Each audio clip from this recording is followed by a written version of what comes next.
आज आपण आपल्या म्हणजेच इयत्ता 6वीच्या मराठीच्या पाठ्यपुस्तकातील पाठ क्रमांक 11 मीनूचा जलप्रवास हा पाठ अभ्यासणार आहोत.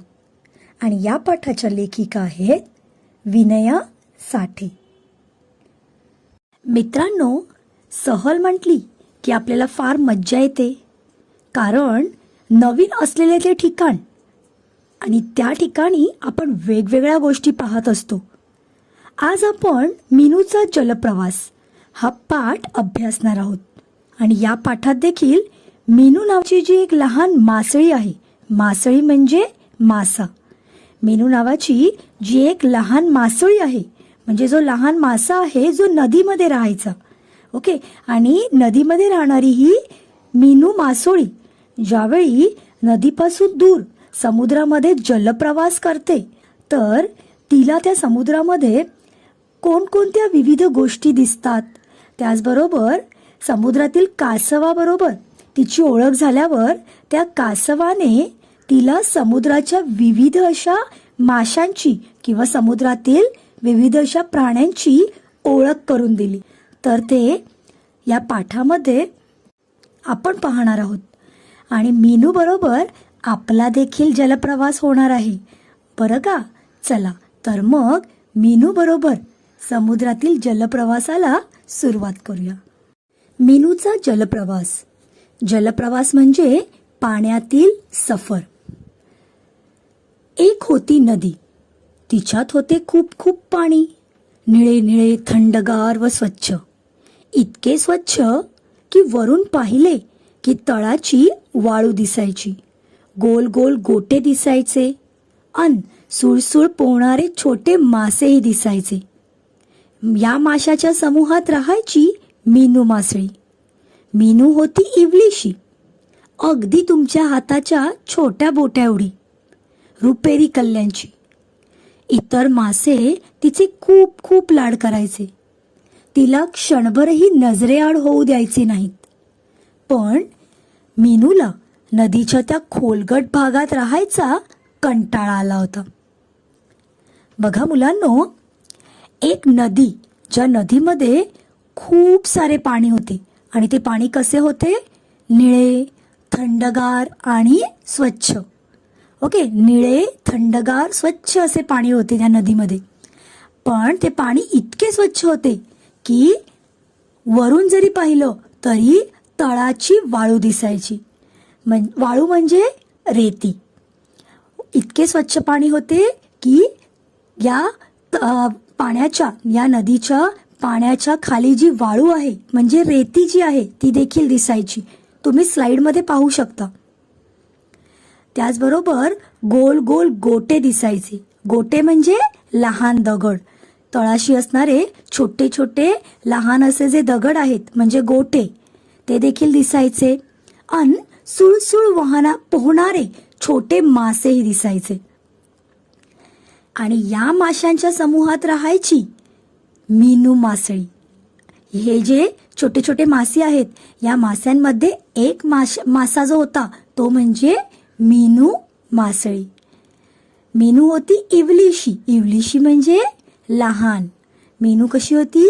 लहान होती, अगदी तुमच्या हाताच्या छोट्या बोटा एवढी, इतकी छोटी होती ती.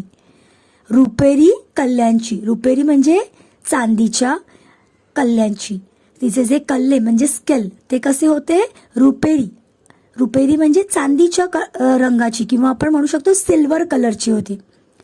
आणि इतर जे मासे आहेत ते ती लहान असल्यामुळे तिचे खूप खूप लाड करायचे आणि तिला क्षणभरही नजरेआड होऊ द्यायचे नाही. क्षणभर म्हणजे थोडा वेळ सुद्धा, काही काळ सुद्धा तिला नजरेआड होऊ द्यायचे नाहीत, म्हणजे आपल्या डोळ्यांपासून दूर होऊ द्यायचे नाहीत. नेहमी तिला ते आपल्या डोळ्यासमोरच पाहायचे. पण मीनूला त्या खोलगट भागात राहायचा कंटाळा आला होता की एकाच ठिकाणी आपण सतत राहिलो की आपल्याला काही वेळेला कंटाळा येतो आणि काहीतरी चेंज, काहीतरी बदल हवा असं वाटतं. आणि त्यामुळे आपल्याला सहलीला जायला आवडतं, हो की नाही? घरापासून दूर लांब ठिकाणी मज्जा करायला. तसं मीनूला देखील या नदीच्या खोलगट भागात सतत राहायचा कंटाळा आला होता. आता पुढे काय करते ती पाहूया हा. ती आईला विचारायची, आई एवढं पाणी रोज कुठं जातं? आई म्हणायची, मीनू पुढे मोठा समुद्र आहे त्यात जातं. आई समुद्र केवढा असतो? मीनू विचारी. मला माहीत नाही बाळ, आई म्हणायची. मीनू मधून मधून विचार करायची, खरेच केवढा असेल बरं समुद्र? रोज एवढे पाणी त्यात जमते म्हणजे खूपच मोठा असणार आणि खूप खूप खोलही. असे केले तर तो समुद्रच बघून आलो तर? तिने आनंदाने टुनकन उडीच मारली. मित्रांनो, तुम्ही तुमच्या आई किंवा बाबांना रोज काही ना काहीतरी प्रश्न विचारत असता, हो की नाही? तसंच ही मीनू देखील तिच्या आईला विचारायची की आई एवढं पाणी रोज कुठं जातं? तर तिची आई काय म्हणायची की पुढे मोठा समुद्र आहे त्यात ते जायचं. समुद्र म्हणजे सी. तर मीनूची आई म्हणायची की आपल्या नदीपेक्षा मोठा असा पुढे समुद्र आहे त्यात हे पाणी जातं. त्यावेळी मीनू म्हणायची की समुद्र हा केवढा असतो? म्हणजे रोज यामध्ये पाणी जातं, मग हा केवढा मोठा असेल? मीनूला याबद्दल उत्सुकता होती, एक्साइटमेंट होतं. पण तिची आई तिला म्हणाली की मला नाही बाळ माहिती. तिच्या आईला माहित नव्हतं, त्यामुळे ती म्हणाली की मला नाही माहित, कारण तिने कधी समुद्र पाहिला नसेल. मग मीनू मध्ये मध्ये विचार करायची की रोज या समुद्रामध्ये हे नदीचं पाणी जातं, त्यामुळे हा जो समुद्र आहे हा किती मोठा असणार आणि खूप खोलही असणार. खोल म्हणजे डीप. हा समुद्र कितीतरी मोठा आणि कितीतरी खोल असणार. आणि त्यामुळे तिने विचार केला की आपण जर हा समुद्र बघून आलो तर, म्हणजे किती मोठा हा समुद्र आहे तो आपण बघायला जाऊया असं तिला वाटलं. आणि तिने आनंदाने टुनकन उडीच मारली. टुनकन म्हणजे पटकन. मुलांनो, जसं तुम्हाला देखील खूप साऱ्या नवीन नवीन गोष्टी पाहिल्यावर किंवा त्याच्याबद्दल ऐकल्यावर एक्साइटमेंट असते, हो की नाही? तसंच या मीनूला देखील हा जो समुद्र आहे तो पाहण्याची उत्सुकता लागलेली होती. आणि त्यामुळे तिने विचार केला की आपण हा समुद्र बघून यावा. आणि त्यामुळे आनंदाने तिने उडी मारली. बघा, मीनूने ठरवलं की समुद्र प्रवास करायचा. पण आता पुढे काय होतं पहा. एक दिवस मुसळधार पाऊस पडू लागला. जमिनीवरून पाण्याचे लोंढे वाहायला लागले. नदीचे पाणी गढुळले. मासे बावरून एकमेकांना शोधू लागले, पण कोणीच कोणाला दिसेना. पाणी वेगाने वाहत होते. या गोंधळात मीनूची व आईची चुकामुक झाली व पाण्याबरोबर मीनूही गिरक्या घेत निघाली. बघा, पुढे काय झालं तर एक दिवस मुसळधार पाऊस पडू लागला. मुसळधार म्हणजे फार जोराचा. मुसळधार पाऊस म्हणजे जोराचा पाऊस पडू लागला. आणि जमिनीवरून पाण्याचे लोंढे वाहायला लागले. पाण्याचे लोंढे म्हणजे पाण्याचा लोट, म्हणजे खूप मोठ्या प्रमाणामध्ये पाणी वाहायला लागलं, म्हणजे खूप फोर्सने पाणी वाहायला लागलं. आणि त्यामुळे नदीचे पाणी गढुळले. गढुळले म्हणजे माती मिश्रित झाले, म्हणजे त्या पाण्यामध्ये पाण्याच्या खालची जी माती आहे ती देखील काय झाली, मिक्स झाली. आणि त्यामुळे ते पाणी गढुळले. मासे बावरून आता एकमेकांना शोधू लागले, कारण त्यांना पुढचं काही दिसत नव्हतं. त्यामुळे ते बावरले. बावरले म्हणजे घाबरले. ओके, बावरणे हा वाक्प्रचार आहे मुलांनो. बावरणे म्हणजे घाबरणे. मासे यांना पुढचं काहीच न दिसल्यामुळे, कारण पाणी गढुळलं होतं, त्यामुळे त्यांना पाण्यामध्ये काहीच दिसत नव्हतं, त्यामुळे ते घाबरून एकमेकांना शोधू लागले. आणि त्यात काय झालं तर पाण्याचा जो वेग आहे म्हणजे फोर्स, तो देखील वाढत होता. त्यामुळे पाणी फार वेगाने वाहत होते. आणि त्याच गोंधळात मीनूची आणि तिच्या आईची चुकामुक झाली. आणि पाण्याबरोबर ही मीनू आहे ती देखील गिरक्या घेत निघाली. गिरक्या घेणे म्हणजे गोल फिरणे. वाक्प्रचार आहे मुलांनो. गिरक्या घेणे म्हणजे गोल फिरणे. पाणी जसं वाहत असताना मध्ये दगड वगैरे आला की गिरक्या घेतो, त्याचप्रमाणे ही जी मीनू आहे ती देखील फार छोटी होती, त्यामुळे ती देखील पाण्याच्या वाहत्या प्रवाहाबरोबर गिरक्या घेत पुढे निघाली. पुढे पहा, खूप वेळ ती अशीच पोहत होती. मीनूने हळूच तोंड उघडले.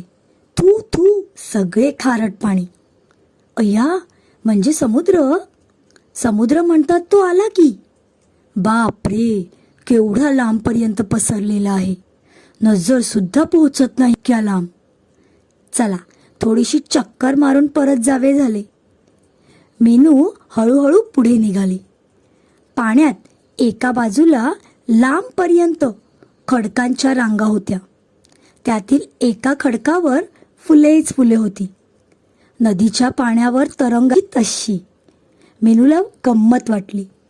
ती हळूहळू पुढे निघाली. लाल, गुलाबी, अंजिरी फुले, किती छान छान रंग होते त्याचे. बघा, पुढे काय झालं तर खूप वेळ पोहून ज्यावेळी ती पुढे जात होती त्यावेळी तिने तोंड उघडलं आणि तिला काय जाणवलं की तिच्या तोंडामध्ये खारट पाणी आहे. खारट म्हणजे सॉल्टी वॉटर. मीठ मिसळलेले पाणी म्हणजे खारट पाणी. आणि मुलांनो, तुम्हाला माहितीच असेल, हे जे सॉल्टी वॉटर आहे ते आपल्याला कुठे दिसतं तर समुद्रामध्ये, हो की नाही. तर मीनूला ज्यावेळी हे खारट पाणी तिच्या तोंडामध्ये गेले त्यावेळी तिने सुरुवातीला ची तू असे म्हटले, परंतु नंतर तिला समजले की हे खारट पाणी म्हणजे समुद्र आला. आणि तिला समुद्र बघण्याची उत्सुकता होती, एक्साइटमेंट होतीच. त्यामुळे लगेचच पाहिले की समुद्र, आणि तिला जाणवलं की किती लांबपर्यंत हा समुद्र पसरलेला आहे, जिथपर्यंत तिची नजर सुद्धा पोहोचत नाही. आणि त्यामुळे तिला आता या समुद्राची चक्कर मारण्याची म्हणजेच फेरफटका मारण्याची इच्छा झाली. चक्कर म्हणजे फेरफटका आणि वाक्प्रचार आहे इथे. चक्कर मारणे म्हणजे फेरफटका मारणे किंवा आपण फिरणे किंवा भटकणे असं देखील म्हणू शकतो. मीनूला इच्छाच होती समुद्र पाहण्याची आणि तिला ती इच्छा मिळाली. त्यामुळे आता हा समुद्र फिरून पुन्हा जायचे असं तिच्या मनात आलं आणि म्हणून ती हळूहळू पुढे निघाली. तिने पाण्यात काय पाहिलं की एका बाजूला लांबपर्यंत खडकांच्या रांगा होत्या. खडक म्हणजे दगड, छोटे मोठे विविध आकारांचे असे जे दगड आहेत ते तिला लांबपर्यंत दिसले. त्यातील एका खडकावर फुलेच फुले होती. वेगवेगळ्या रंगांची छान छान अशी फुले तिला दिसली. नदीच्या पाण्यावर तरंगायची तशी, जसं तिला नदीच्या पाण्यावर दिसायची त्या प्रकारची वरती तरंगणारी अशी तिला छान छान फुले दिली. तिला फार गंमत वाटली आणि ती आता हळूहळू पुढे निघाली.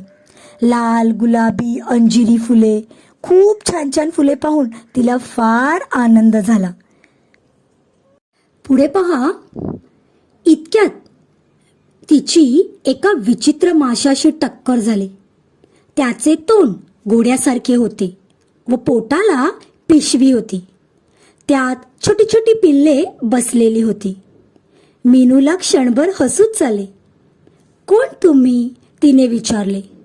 पण तो पिवळा मासा काहीच न बोलता हळूहळू पुढे गेला. एवढ्यात तळाकडून आवाज आला. त्याचं नाव घोड मासा, समुद्र घोडा. आवाजाच्या रोखाने मीनूने पाहिले. तळाशी एक मोठे कासव बसले होते. नदीत असते त्यापेक्षा कितीतरी मोठे. मीनू लाटांच्या पायऱ्या उतरत त्याच्याजवळ पोहोचली व म्हणाली, कासव दादा, तुम्ही इकडं कधी आलात? बघा मुलांनो, मीनू ज्यावेळी समुद्रामध्ये खडकांवर छान छान फुलं पाहत होती आणि ती फुलं पाहून तिला फार गंमत वाटली. ते पाहत असतानाच काय झालं तर एका विचित्र अशा माशाशी तिची टक्कर झाली. टक्कर म्हणजे धक्का किंवा आघात. एक विचित्र म्हणजे काहीतरी वेगळा असा दिसणारा मासा, त्या माशाचा धक्का तिला लागला म्हणजे त्याची टक्कर झाली मीनू बरोबर. आणि तो जो मासा होता तो विचित्र का होता? कारण त्याचे तोंड हे इतर माशांप्रमाणे नव्हे तर घोड्यासारखे दिसत होते. आणि त्या माशाच्या पोटाला एक पिशवी होती. त्या पिशवीत छोटी छोटी पिल्ले बसलेली होती. मुलांनो, तुम्ही कंगारू हा प्राणी पाहिला असेल. त्या प्राण्याच्या देखील पोटाला पिशवी असते, त्यात त्याचे पिल्लू असतात. त्याचप्रमाणे हा जो समुद्रामधला घोड्यासारखा दिसणारा जो मासा होता, त्या माशाच्या पोटाला देखील पिशवी होती आणि त्या पिशवीमध्ये छोटी छोटी पिल्ले बसलेली होती.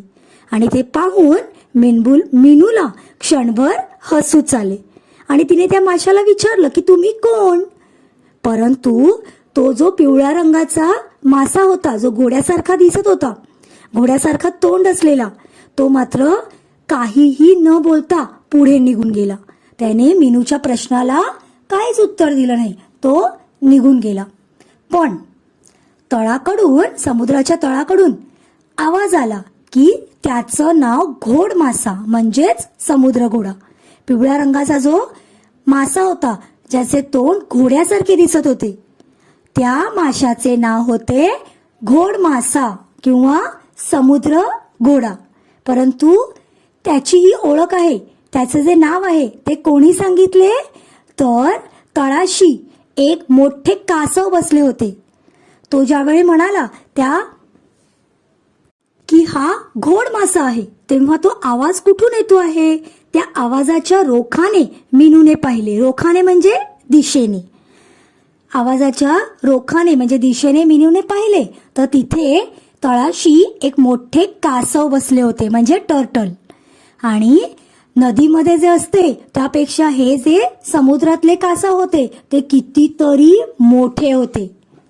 आता मीनू लाटांच्या पायऱ्या उतरत या कासवाजवळ पोहोचली आणि त्याने मीनूने कासवाला काय म्हटलं की कासव दादा, तुम्ही इकडं कधी आलात, तुम्ही इथे कधी आलात. आता पुढे कासव दादा म्हणतात की मी तर इथंच राहतो. कासव दादा म्हणाले, नाहीच मुळी, आमच्या नदीतही एक छान छान कासव दादा आहे.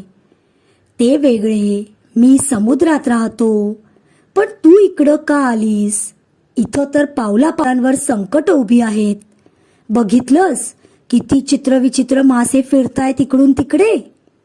तो 8 हात असलेला अष्टभुज मासा, तो कसा उलटा चालतोय बघितलंस का. पाण्याच्या चुळा भरत हळूहळू माग सरकतो. आपल्या 8 हातांनी मासे खेकडे पकडून खातो. पाण्यात उतरणारी माणसं सुद्धा त्याला घाबरतात बरं का. बघा मुलांनो, मीनूने ज्यावेळी समुद्रात या कासवदादाला पाहिले तेव्हा तिला आश्चर्य वाटलं की कासवदादा तर नदीत असतात, पण इथे कुठून आले. मग तिने विचारलं, कासवदादा तुम्ही इथे कुठून आलात. तर कासवदादा काय म्हणाले की मी तर इथेच राहतो. तर मीनू म्हणते की नाही, आमच्या नदीतही एक छान छान कासवदादा आहेत. तर हे जे कासवदादा आहेत ते काय म्हणतात, नदीतले ते कासवदादा वेगळे आणि मी वेगळा, मी समुद्रात राहतो. आणि पुढे हे कासवदादा मीनूला काय म्हणतात की तू इथे का बरं आलीस. इथे तर पावला पावलांवर संकट उभी आहेत. म्हणजे इथे पावला पावलांवर म्हणजे प्रत्येक पावलावर संकट उभी आहेत. आणि ती कासवदादा मीनूला सांगतो की इथे चित्र विचित्र म्हणजे वेगवेगळ्या प्रकारचे असे विचित्र मासे जे आहेत ते इथून तिथे फिरतायत. आणि ते मीनूला दाखवतात, कासवदादा जो आहे तो मीनीला दाखवतात की तो बघ 8 हात असलेला अष्टभुज मासा. अष्टभुज म्हणजे अष्ट म्हणजे 8 आणि भुज म्हणजे हात, ज्याचे हात 8 आहेत असा मासा म्हणजे अष्टभुज मासा. कासवदादाने मीनूला दाखवले की तो बघ 8 हात असलेला अष्टभुज मासा. तो कसा विचित्र आहे, तो उलटा चालतो बघितलंस का. आणि तो काय करतो तर पाण्याच्या चुळा भरत हळूहळू माग सरकतो. चुळा म्हणजे काय, तोंडातले पाणी बाहेर फेकणे. ओके, पाण्याच्या चुळा भरणे म्हणजे तोंडाने पाणी बाहेर फेकणे. तर हा जो अष्टभुज मासा आहे जो काय करतो, तोंडातले पाणी मागे टाकतो आणि पुढे सरकतो. मुलांनो, अष्टभुज मासा म्हणजे ऑक्टोपस. हो, आणि तुम्ही या स्लाइडमध्ये पाहू शकत असाल की तो कसा पुढे पुढे जातो. आणि हा जो अष्टभुज मासा आहे म्हणजे ऑक्टोपस, तो आपल्या 8 हातांनी, त्याला किती हात असतात? 8, म्हणून त्याला ऑक्टोपस किंवा अष्टभुज म्हणतात. आणि त्या हातांनी तो मासे, खेकडे पकडून खातो. आणि केवळ पाण्यातली मासेच नव्हे तर पाण्यात उतरणारी माणसे सुद्धा या प्राण्याला किंवा या माशाला घाबरतात. बघा मुलांनो, या कासवदादाने मीनूला आता या समुद्रातील एक विचित्र असा मासा म्हणजे ऑक्टोपस किंवा अष्टभुज मासा त्याची ओळख करून दिली. आता पुढे अजून कोणकोणते विचित्र मासे इथे दिसतात हे आता कासवदादा मीनूला सांगणार आहे. चला तर मग आपण बघूया पुढे. पुढे पहा, मीनू म्हणते, पण कासवदादा, इथं तर तळाला नदीसारखेच शंख शिंपले पडलेले आहेत. पण नदीतल्या शंख शिंपल्यांत काय असते? इथं या 2 शिंपल्यांच्या पेटीत एक किडा बसलेला असतो बरं का. आणि त्याला जायचं असलं की आपले पाय फटीतून बाहेर काढून तो हळूहळू चालतो. हा अगदी मांसाचा गोळा असतो, गोळा. या शिंपल्यात चुकून एखादा वाळूचा कण गेला की तो याच्या अंगाला टोचायला लागतो आणि तो आपल्या अंगातून पातळ रस काढून त्यावर गुंडाळतो. तरी बोचणे काही संपतच नाही. हा आपला तसाच गुंडाळत राहतो आणि मग त्यातून छानदार मोती तयार होतो. इथं तळापर्यंत कधी कधी माणसं येतात आणि शिंपले उचलून घेऊन जातात. बघा मुलांनो, ज्यावेळी मीनू कासवदादाला म्हणते की आमच्या नदीमध्ये जसे शंख शिंपले आहेत तसे इथे देखील आहेत, पण कासवदादा काय म्हणतात की नदीतले जे शंख शिंपले आहेत त्यात काय असते, ते तर छोटे असतात, पण इथले जे मोठे शंख शिंपले आहेत त्या 2 शिंपल्यांच्या मध्ये, त्या 2 शिंपल्यांच्या पेटीमध्ये एक किडा बसलेला असतो बरं का. आणि हा जो किडा आहे त्याला जर चालायचं असेल तर तो काय करतो, या 2 शिंपल्यांच्या फटीतून आपले पाय जे आहेत ते बाहेर काढतो आणि तो हळूहळू चालतो.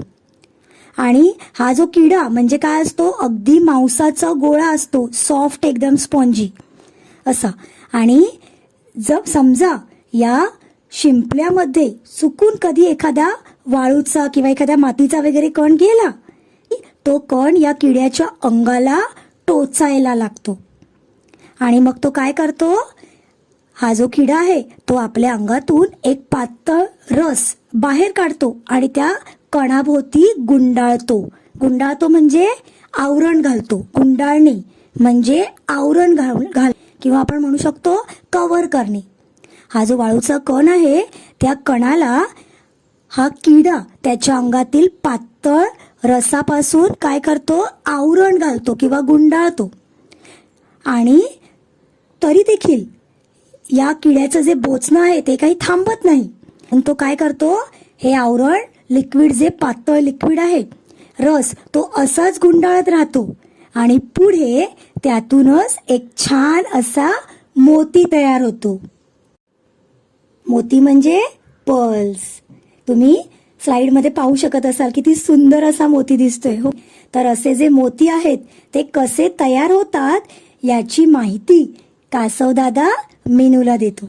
आणि तो काय म्हणतो कासवदादा पुढे की इथे या तळापर्यंत माणसं येतात आणि हे शिंपले उचलून घेऊन जातात.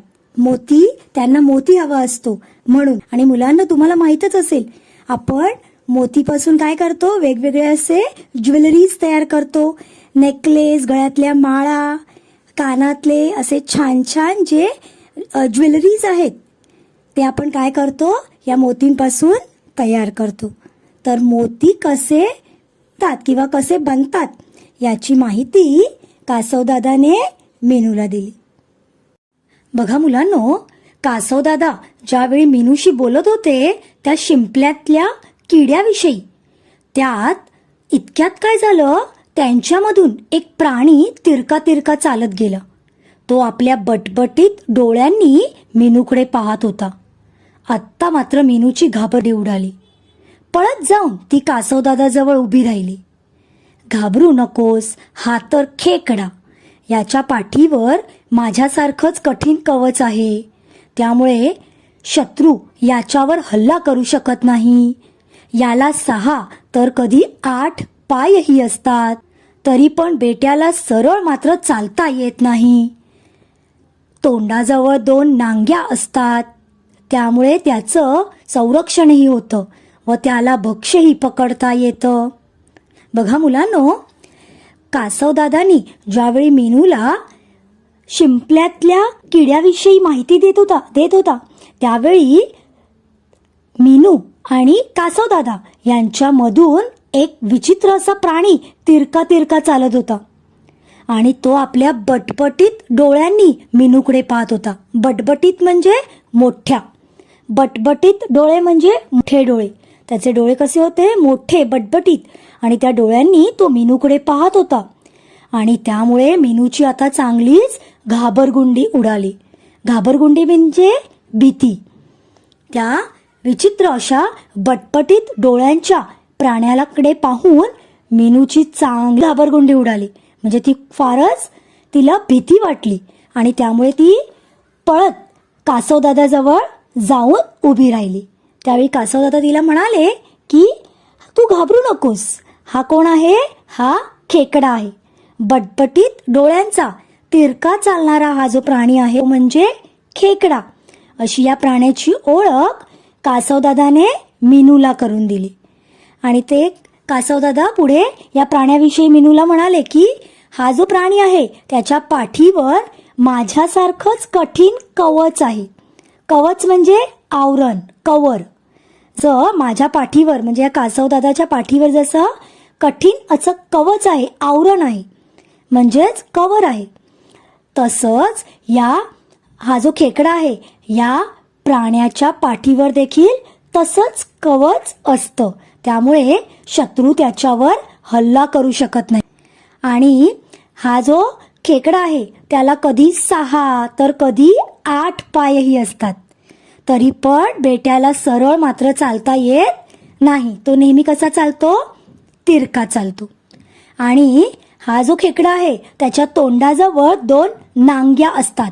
नांग्या म्हणजे तोंडाजवळील एक अवयव, तोंडाजवळ असलेला एक ऑर्गन आहे, त्याला नांग्या असं म्हणतात. आणि हा जो खेकड्याचा ज्या नांग्या असतात त्यामुळे त्याचं संरक्षण होतो आणि तो आपलं भक्ष्य देखील या नांग्यांनी पकडतो. भक्ष्य म्हणजे कार. म्हणजे हा जो खेकडा आहे त्याच्या तोंडाजवळ असलेल्या ज्या नांग्या आहेत त्या नांग्यांच्या सहाय्याने तो कोणतेही भक्ष्य म्हणजे त्याचं शिकार तो पकडतो. तर अशा प्रकारे कासवदादांनी मीनूला समुद्रातील या खेकड्याची देखील माहिती सांगितली. आता पुढे कोणता प्राणी दिसतो पाहूया. पुढे कासवदादा मीनूला म्हणतो, आता तू माझ्या बरोबर चल. आपण खूप दूर व खूप खूप खोल जाऊ. तिथे खूप अंधार असेल कारण इतक्या खोलवर प्रकाश पोहोचत नाही. तिथं प्रचंड आकाराचे मासे पोहतात. काही माशांच्या अंगातून उजेड बाहेर पडतो. चल, येतेस का गंमत बघायला? नको रे बाबा, मीनू घाबरून म्हणाली. मला माझ्या आईकडे जायचंय. कासवदादा हसून तिच्याबरोबर निघाले. वाटेत ठिकठिकाणी जाळी सोडलेली होती. ती चुकवत त्यांनी मीनूला नदीत आणून सोडले. बघा मुलांनो, ज्यावेळी कासवदादांनी मीनूला विविध अशा समुद्रातील माशांची माहिती सांगितली, विविध असे मासे दाखविले, त्यानंतर ते चित्रविचित्र मासे पाहून मीनूची चांगलीच घाबरगुंडी उडाली होती. आणि मीनू काय म्हणते आता की कासवदादा मीनूला म्हणतात की तू आता माझ्याबरोबर चल, आपण अजून खूप खोलवर जाऊ, समुद्रामध्ये अजून खूप खोलवर जाऊ. तिथे फार अंधार असेल कारण इतक्या खोलवर प्रकाश पोहोचत नाही. समुद्रामध्ये खूप खाली तळाला, ज्याला आपण सी बेड म्हणतो, तिथे आपण जाऊ की तिथे खूप अंधार असतो कारण सनलाईट, सूर्याचा प्रकाश म्हणजे सनलाईट तिथपर्यंत पोहोचत नाही त्यावेळी. आणि तिथे विविध असे आकाराचे, वेगवेगळ्या आकाराचे मासे आपल्याला दिसतील. ते मासे इथे पोहत असतात आणि त्या माशांच्या अंगातून उजेड बाहेर पडत असतो. मुलांनो, तुम्हाला माहित आहेत की समुद्रामध्ये असे कोणते मासे आहेत की ज्यांच्या अंगातून उजेड बाहेर पडतो? तर ज्या माशांच्या अंगातून उजेड बाहेर पडतो ना, त्याला म्हणतात, त्या माशांना म्हणतात बायोलुमिनेसेंट फिश. आणि फॉर एक्झाम्पल आपण म्हणू शकतो अँगलर फिश जो आहे तो बायोलुमिनेसेंट फिश आहे की ज्याच्या अंगातून किंवा शरीरातून उजेड बाहेर पडतो आणि त्यामुळे त्यांना पोहण्यास मदतही होते. तर अशा प्रकारचे मासे बघायला चल, असं कासवदादा मीनूला म्हणाला. पण मीनू घाबरून काही म्हणाले की नको रे बाबा, मला आता फार भीती वाटतेय. आता मला तू माझ्या आईकडे, मला जायचंय, तू मला आईकडे नेऊन सोड. त्यावेळी कासवदादा हसून तिच्याबरोबर निघाले आणि मीनू आणि कासवदादा आता पुन्हा नदीच्या दिशेने निघाले. वाटेत ठिकठिकाणी जाळी सोडलेली होती. म्हणजे माशांना पकडण्यासाठी आपण जाळी सोडतो की नाही, तशा समुद्रामध्ये वेगवेगळ्या अशा जाळ्या ज्या आहेत त्या सोडलेल्या होत्या. आणि त्या जाळ्या चुकवत मीनू आणि कासवदादा हे आता नदीच्या दिशेने पुढे आले आणि कासवदादाने मीनूला नदीमध्ये आणून सोडले. बघा मुलांनो, मीनू आता समुद्रातून आपल्या घरी म्हणजेच नदीत आली आणि त्यानंतर तिला कसे वाटले पहा. अहाहा, नदीच्या गोड पाण्याचा स्पर्श मीनूच्या अंगाला झाला. तिने 2-3 चुळ्या भरल्या, खारट तोंड स्वच्छ धुतले. कासवदादा, चल ना माझ्या बरोबर, तिने आग्रह केला. नको मीनू, जसा तुला समुद्र आवडत नाही तशीच मला नदी आवडत नाही. बरं, येतो मी, तू मात्र आता घरीच जा हं. वळून बघत कासवदादा हळूहळू निघाले. मीनूला क्षणभर वाईट वाटले. कासवदादांनी तिला कितीतरी गमती दाखवल्या होत्या. त्या कधी एकदा आईला सांगेन असे तिला झाले होते. बघा मुलांनो, ही जी मीनू आहे तिला समुद्र पाहण्याची फार इच्छा होती आणि तिची ती इच्छा कासवदादांनी पूर्ण देखील केली. तिला का समुद्राची ओळख करून दिली, समुद्रातील विविध प्राण्यांची माहिती सांगितली. आणि आता मात्र मीनूला आपल्या घरी पुन्हा जाण्याची ओढ लागली होती. आणि कासवदादांबरोबर ज्यावेळी ती आपल्या घरी पुन्हा आली, म्हणजे आपल्या स्वतःच्या नदीत आली, त्यावेळी नदीच्या त्या गोड पाण्याचा स्पर्श तिच्या अंगाला झाल्यावर तिला फार बरे वाटले. ती म्हणते अहाहा, म्हणजे फार छान वाटलं, बरं वाटलं तिला. आणि तिने नदीतल्या पाण्याचा 2-3 चुळ्या भरल्या, म्हणजे तोंडातून पाणी बाहेर टाकले. नदीच्या पाण्यातून तिने चुळ्या भरल्या आणि खट असं समुद्रातल्या पाण्याने खारट झालेलं तोंड तिने स्वच्छ धुतलं स्वतःचं. त्यानंतर कासवदादाला ती म्हणते की चल ना माझ्या बरोबर. तिने असा आग्रह केला, म्हणजे विनवणी केली. आग्रह म्हणजे विनवणी केली, रिक्वेस्ट केली. पण कासवदादा तिला म्हणतो की नको मीनू, जसं तुला समुद्र आवडत नाही ना तशीच मला नदी पण आवडत नाही. आता मी पुन्हा माझ्या घरी जातो, तू तुझ्या घरी जा आणि नीट जा हा, असं कासवदादा मीनूला सांगतात आणि कासवदादा निघून जातात. मीनू मात्र आता कासवदादांकडे बघत असते की कासवदादा निघून गेलेले आहेत आणि मीनू मात्र क्षणभर वाईट वाटते. तिला फार वाईट वाटते कारण कासवदादा तिच्या बरोबर इथपर्यंत आले. कासवदादांनी तिला कितीतरी गमती दाखवल्या होत्या आणि त्यामुळे कासवदादांबरोबर तिची चांगली मैत्री जमली होती आणि ते आता असे निघून जात आहेत. त्यामुळे तिला थोडं वाईटही पण तिला समुद्रात तिने पाहिलेल्या ज्या विविध अशा गमती जमती आहेत त्या कधी एकदाच जाऊन आईला सांगते असे झाले होते. त्याची एक्साइटमेंट होती आणि म्हणून ती आता आश्चर्याने आपल्या आईकडे पुढे निघणार होती, आपल्या गमती जमती सांगायला ज्या तिने समुद्रामध्ये केल्या होत्या. जे विविध असे मासे तिने समुद्रामध्ये पाहिले होते त्याविषयी ती आता आपल्या आईला सांगणार होती. मुलांनो, हा जो सुंदर असा पाठ आहे मीनूचा जलप्रवास, या पाठाच्या लेखिका आहेत विनया साठे आणि या लेखिकांनी या पाठाच्या माध्यमातून फक्त मीनूलाच नव्हे तर तुम्हा आम्हाला समुद्रातील विविध अशा चित्रविचित्र माशांची ओळख करून दिलेली आहे, त्यांची माहिती सांगितलेली आहे, जी आपल्याला नक्कीच आपल्या ज्ञानात भर पडणारी असेल, हो की नाही?